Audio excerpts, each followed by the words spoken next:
আসসালামু আলাইকুম রহমতুল্লাহি ওয়া বারাকাতুহু। আজকে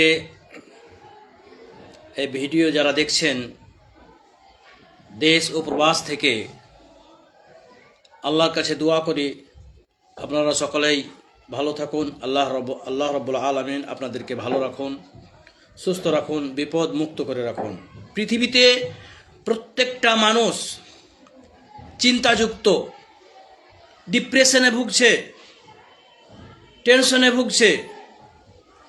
আল্লাহর নবী চিন্তা মুক্ত হওয়ার জন্য, টেনশন মুক্ত হওয়ার জন্য দোয়া শিখিয়ে দিয়েছেন। আমরা আমল করতে পারছি না, আমরা ইসলাম থেকে, কোরআন থেকে, হাদিস থেকে অনেক দূরে সরে আছি। তাই আসুন আমরা কিছু আমল করি। হযরত ইবনে আব্বাস রাদিয়াল্লাহু তাআলা আনহু বলেন, রাসূলুল্লাহ সাল্লাল্লাহু আলাইহি ওয়াসাল্লাম কঠিন বিপদ ও চিন্তার সময় এই দোয়া পড়তেন, লা হাওলা ওয়ালা কুওয়াতা ইল্লা বিল্লাহ। হাদিসটি মুসনাদ আহমদে 22,386 নম্বর হাদিস। কেন এই দোয়াতে চিন্তা দূর হয়?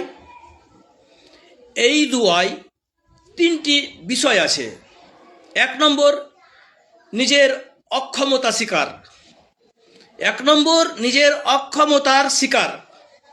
2 নম্বর, সর্বশক্তি আল্লাহর হাতে সুপর্দ করা। 3 নম্বর, পূর্ণ তাওয়াক্কুল অর্থাৎ আল্লাহর উপর ভরসা করা। যখন বান্দা এটা পড়ে, হৃদয়ের টেনশন নিজে থেকেই হালকা হয়ে যায়। আসুন আমরা সকলে আমল করি।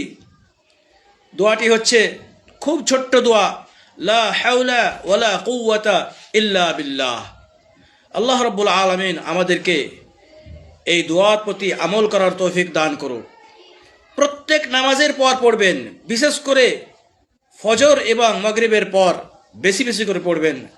আল্লাহ ইনশাআল্লাহ চিন্তামুক্ত করবেন। আসসালামু আলাইকুম রহমতুল্লাহি ওয়া বারাকাতুহু।